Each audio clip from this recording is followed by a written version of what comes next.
स्वप्न झरे फूल से, मीत चुभे शूल से, लुट गए सिंगार सभी बाग से बबूल से। और हम खड़े खड़े बाहर देखते रहे, कारवां गुजर गया गुबार देखते रहे। 1966 एक फिल्म आई थी नई उम्र की नई फसल। तो इस फिल्म में एक गीतकार इंट्रोड्यूस हुआ था, जिसने कि बाद में 5 या 6 साल तक हिंदी सिनेमा जगत में जो गीत लिखे वो अपने आप में बहुत मकबूल हुए। इन्हीं में से मेरा एक बहुत पसंदीदा गीत है जिसको मैं अभी भी गुनगुना दूंगा। फूलों के रंग से, दिल की कलम से, तुझको लिखी रोज पाती, कैसे बताऊं किस किस तरह से, पल पल मुझे तू सताती। तेरे ही सपने लेकर के सोया, तेरी ही यादों में जागा, तेरे ख्यालों में उलझा रहा यूं जैसे के माला में धागा। हाँ, बादल बिजली चंदन पानी जैसा अपना प्यार लेना होगा जन्म हमें कई कई बार। दोस्तों, नाम गोपाल दास सक्सेना, जो बाद में गोपाल दास नीरज के नाम से मकबूल हुए, आज उनकी बरसी है। आज ही के दिन यानी कि 19 जुलाई 2018 को 93 साल की उम्र में गोपाल दास नीरज ने इस दुनिया को अलविदा कहा था। लेकिन इनका काव्य कमाल कमाल और बाकमाल।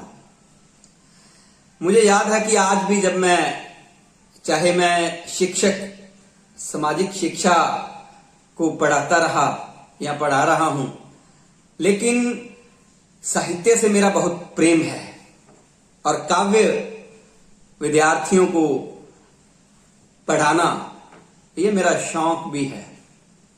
और गोपाल व्यास नीरज की एक कविता हमारे पंजाब स्कूल शिक्षा बोर्ड की 9th की किताब में थी। छिप छिप अश्रु बहाने वालों, मोती व्यर्थ लुटाने वालों, कुछ सपनों के मर जाने से जीवन नहीं मरा करता है। ये मैं जब भी विद्यार्थियों को शौकिया तौर पे पढ़ाता हूं ये कविता, तो यूं लगता है जैसे प्रेरणाओं का सागर उमड़ आया। क्या लिखा गोपाल व्यास नीरज ने। छोटी उम्र से लेके बड़ी उम्र तक जो लोग दर्शन से, साहित्य से, अध्यात्म से जुड़े हैं, उनके लिए इस कविता में गोपाल व्यास नीरज ने कुछ पंक्तियां जो थी वो साझी की थी। आपने लिखा था, खोता कुछ भी नहीं यहां पर, केवल जिल्द बदलती पोथी।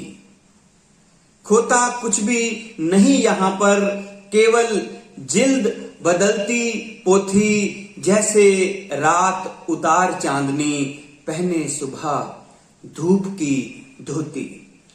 वस्त्र बदलकर आने वालों, चाल बदलकर जाने वालों, चंद खिलौनों के खोने से जीवन नहीं मरा करता है। These are the wonderful lines. इसमें उन्होंने गहरा अध्यात्म कह दिया था। आमतौर पर अभी तक इस धरती के ऊपर जो साहित्य लिखा गया, जितना मैंने थोड़ा बहुत पढ़ा, तो मुझे लगा कि कबीर से बेहतर बहुत छोटी सी जो परिभाषा है कबीर साहिब ने जो दी है कि 2.5 आखर प्रेम का, पढ़े सो पंडित होए। पोथी पढ़ पढ़ जग मुआ पंडित भया न होए, ढाई आखर प्रेम का पढ़े सो पंडित होए।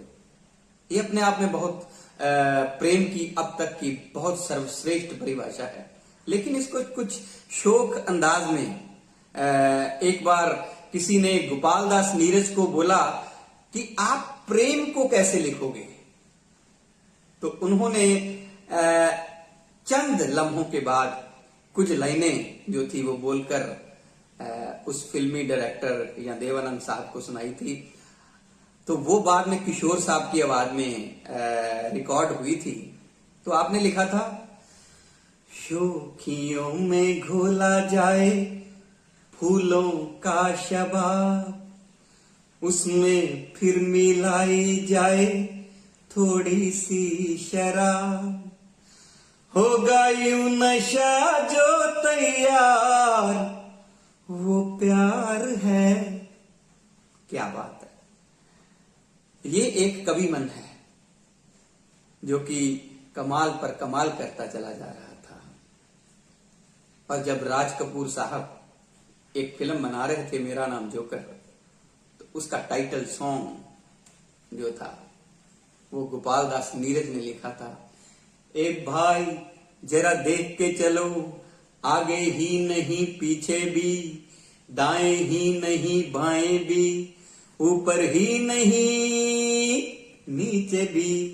ए भाई, तो नगमे तो वो लिखते थे, सरल भाषा में लिखते थे, और बड़े सुंदर फूल शब्दों के पता नहीं कहां से चुन के लाते थे नीरज, क्योंकि नाम ही नीरज था। और जब वो गीत लोगों तक आए, बहुत साधकों द्वारा, संगीतकारों द्वारा, साधक संगीतकारों द्वारा उनको पिरोकर जब माला के रूप में पेश किया गया, तो ये नीरज की शब्दावली का कमाल था कि वो गीत जुबान का हिस्सा बन गए। रंगीला रे मेरे मन में यूं रंगा है मेरा मन, छलिया रे। तो गोपाल व्यास नीरज के बहुत से नगमे जो थे, लिखे जो खत तुझे वो तेरी याद में, हजारों रंग के तराने बन गए। तो गोपाल व्यास नीरज के ये जो चंद नगमे मैंने आपके साथ साझे किए हैं, उससे आपको पता चल गया होगा कि वाकई नीरज नीरज थे, कमल थे। 4 जनवरी 1925 पारसौली गांव, उत्तर प्रदेश, इटावा जिला। ये अपने आप को त्रिमुखी कवि कहते थे। त्रिमुखी भाव ये है कि ये इन्होंने गरीबी भी देखी, मन से भी लिखा, आत्मा से भी लिखा, शरीर से भी लिखा। इन्होंने इतनी यातनाएं, इतना संघर्ष देखा जीवन में कि इन्होंने सड़क पर गुब्बारे भी बेचे, इन्होंने बैनर जो होते हैं वो भी बांटे, पेंट भी किया, कहते हैं रिक्शा भी चलाई। इतने संघर्ष के बाद धीरे धीरे चलता हुआ नीरज गोपाल दास वो हिंदी का प्रोफेसर भी बना। और ये वो प्रोफेसर था जिसके पास चलकर खुद सी रामचंद्रन आए थे और नई उम्र की नई फसल का गीत इन्होंने लिखा था। और ये वही गोपाल दास नीरज थे जिनमें हिंदी सिनेमा जगत का शैलेंद्र के बाद सबसे बड़ा गीतकार देखा था देवानंद साहब ने। तो आज ही के दिन 19 जुलाई 2018 को नीरज साहब ने इस दुनिया को अलविदा कहा था। मुझे आशा है कि आज मैंने नीरज साहब के बारे में, गोपाल दास नीरज के बारे में जो छोटी सी गुफ्तगू गीतोंबरी आपके साथ की है वो आपको पसंद आई होगी। अगर आपको पसंद आई है तो आप इसको साझा जरूर कीजिए। यही एक कवि का सबसे बड़ा सम्मान है, गीतकार का, क्योंकि वो पद्म श्री भी थे, वो पद्म विभूषण भी थे। ये तो सरकारी बातें हैं, लेकिन वाकई वो हर दिल में बसे हुए नीरज ही हैं, कमल ही हैं। यही उनका सबसे बड़ा रिवार्ड है। इधर से गुजरा था, सोचा सलाम करता चलूं।